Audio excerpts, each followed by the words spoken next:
ભારત ચૂંટણી આયોગે નવી દિલ્હીમાં 2 દિવસીય ગ્લોબલ ઇલેક્શન યર 2024 કાર્યક્રમનો પ્રારંભ કર્યો.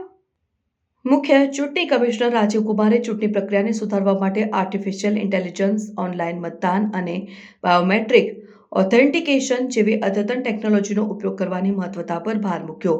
તેમના ભાષણ દરમિયાન રાજીવ કુમારે મતદારોની સક્રિયતા વધારવા અને ચૂંટણીની પ્રામાણિકતા સુનિશ્ચિત કરવા માટે એઆઈની સંભાવનાઓ પર ભાર મૂક્યો.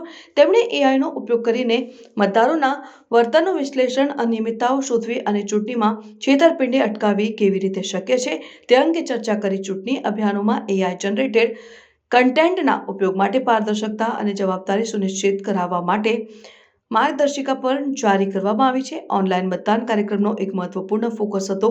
મુખ્ય ચૂંટણી કમિશનરે ઓનલાઈન મતદાન સિસ્ટમોના ફાયદાઓ, ખાસ કરીને મતદાનની ટકાવારી વધારવા અને મતદાન પ્રક્રિયાને વધુ સુલભ બનાવવા માટેની ચર્ચા કરી. તેમણે ઓનલાઈન મતદાન સાથે સંકળાયેલા પડકારો જેમ કે સાયબર સિક્યુરિટી ધમકીઓ અને મજબૂત ઓથેન્ટિકેશન મિકેનિઝમની જરૂરિયાત પર પણ ધ્યાન આપ્યું. બાયોમેટ્રિક ઓથેન્ટિકેશનને મતદારોની ઓળખ ચકાસવા અને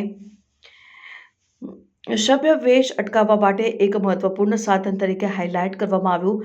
રાજીવ કુમારે મતદાર ચકાસણીની ચોકસાઈ અને વિશ્વસનીયતા વધારવા માટે બાયોમેટ્રિક સિસ્ટમોના અમલ અંગે ચર્ચા કરી. કાર્યક્રમમાં ચૂંટણીમાં ટેકનોલોજીના નૈતિક ઉપયોગ અને મતદારોના વિશ્વાસ જાળવવાની મહત્વતા પર ચર્ચા કરવામાં આવી. એસીઆઈના વિવિધ અભિયાનો દ્વારા મતદાર શિક્ષણ અને જાગૃતિને પ્રોત્સાહન આપવા માટેના પ્રયાસો પણ રજૂ કરવામાં આવ્યા.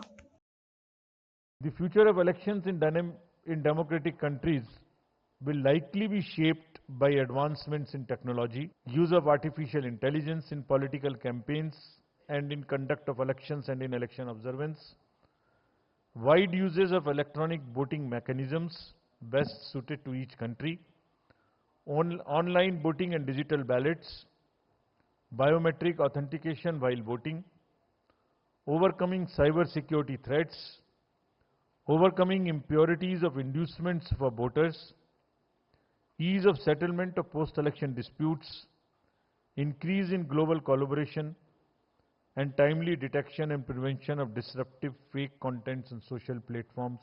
These are some of the illustrative areas of future management.